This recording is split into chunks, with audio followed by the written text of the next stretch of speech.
India, దక్షిణాఫ్రికా మధ్య 5 టీ20ల మ్యాచ్ల సిరీస్లో భాగంగా ఇప్పటికీ 2 మ్యాచ్లు జరగ్గా 2 జట్లు చెరొక మ్యాచ్ గెలిచింది. దీంతో సిరీస్ సమం అయింది.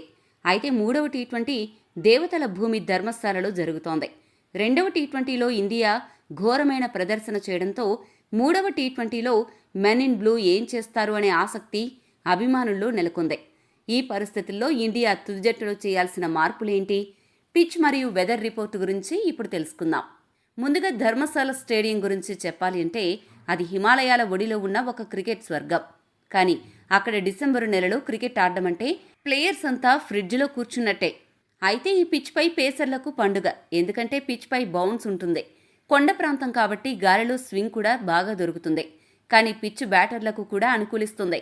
ఈ పిచ్పై మొదటి ఇన్నింగ్స్ సగటు స్కోరు 180కి పైగా ఉంది.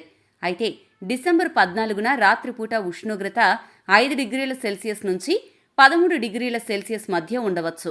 అంటే ఆటగాళ్లు స్వెట్టర్లు వేసుకుని ఫీల్డింగ్కి దిగినా ఆశ్చర్యపోనక్కర్లేదు. రాత్రి 7 గంటలకు మ్యాచ్ మొదలవుతుంది. కాబట్టి టాస్ గెలిచిన జట్టు ముందుగా బౌలింగ్ తీసుకోవడానికి మొగ్గు చూపుతుంది. ఎందుకంటే మంచు ప్రభావం ఖచ్చితంగా సెకండ్ ఇన్నింగ్స్లో ఉంటుంది. అది బౌలర్లకు సవాలుగా మారుతుంది. బౌన్స్ స్వింగ్కి అనుకూలించే పిచ్పై దక్షిణాఫ్రికా బౌలర్లు ప్రమాదకరంగా మారే అవకాశం ఉంది. భారత బ్యాటర్లు గనక ఏమరపాటుగా ఉంటే భారీ మూల్యం చెల్లించుకుంటారు. భారత ఆటగాళ్లు బాగా ఆడుతున్నా కొన్ని మార్పులు ఖచ్చితంగా చేయాల్సిన అవసరం ఉంది. ఓపెనింగ్లో మన వైస్ కెప్టెన్ శుభ్మన్ గిల్ గారు మొదటి మ్యాచ్లో 4, రెండో మ్యాచ్లో 0 పరుగులు చేసి నిరాశపరిచారు. టీ20 ఫార్మాట్లో 21 ఇన్నింగ్స్లో 136 స్ట్రైక్ రేట్ మాత్రమే సాధించాడు. మిగతా ప్లేయర్స్ 180 స్ట్రైక్ రేట్తో కొడుతుంటే ఈయన మాత్రం నాకు టైం ఇవ్వండి అన్నట్టు ఆడుతున్నాడు. టీమ్ మేనేజ్మెంట్ ఆయన్ని క్వాలిటీ ప్లేయర్ అని ఎంత కవర్ చేసినా అభిమానులకు మాత్రం కడుపు మండుతోంది. ఓపెనర్గా గిల్ ఫెయిల్ అవుతూ ఉండడం వల్ల మిడిల్ ఆర్డర్పై ఒత్తిడి పడుతుంది. ఈ పరిస్థితుల్లో గిల్కు మరిన్ని అవకాశాలు ఇవ్వకుండా గిల్ స్థానంలో సంజు శాంసన్ని ఓపెనింగ్కి పంపాలి.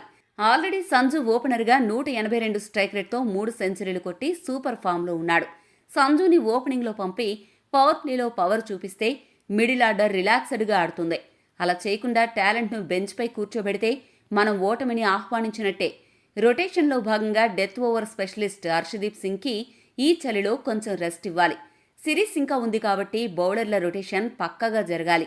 అందుకే రెండో మ్యాచ్లో దారుణంగా బౌలింగ్ చేసిన హర్షదీప్కు విశ్రాంతి ఇచ్చి హర్షిత్ రాణాకు అవకాశం ఇవ్వాలి. ఇలాంటి మ్యాచ్ల్లో అవకాశం ఇస్తే మన బెంచ్ స్ట్రెంత్ కూడా పెరుగుతుంది, భవిష్యత్తుకి ఉపయోగపడుతుంది.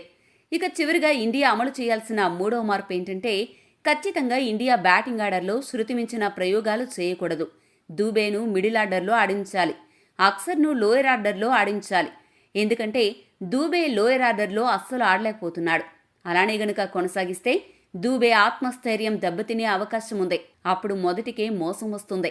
దీంతో పాటు మ్యాచ్ విన్నింగ్ ఇన్నింగ్స్ ఆడే కెపాసిటీ ఉన్న తిలక్ వర్మని 3 లేదా 4 స్థానంలో ఆడిస్తే జట్టుకి ఉపయోగకరంగా ఉంటుంది. అలా కాకుండా కింద వరుసలో బ్యాటింగ్ చేయిస్తే అప్పటికీ పరిస్థితి చేయి దాటిపోతుంది. ఇదే విషయం రెండో టీ20లో రుజువైంది. ఈ మార్పులు చేస్తే మన టీంలో బ్యాటింగ్ డెప్త్ పెరుగుతుంది. బౌలింగ్ ఆప్షన్స్ కూడా ఫ్రెష్గా ఉంటాయి. లేదంటే మొన్నటి మ్యాచ్లో క్వింటన్ డికా కొట్టినట్టు మన బౌలర్లను బాధేసి మనం సిరీస్ పోగొట్టుకుంటే మళ్లీ రోజంతా టీవీల ముందు కూర్చుని ఏడుస్తూ ఉండాల్సి వస్తుంది. కాబట్టి సూర్యాభాయ్ అండ్ టీం ప్లీజ్ ధైర్యంగా ఆడండి, మార్పులు చేయండి. సిరీస్ మనదే.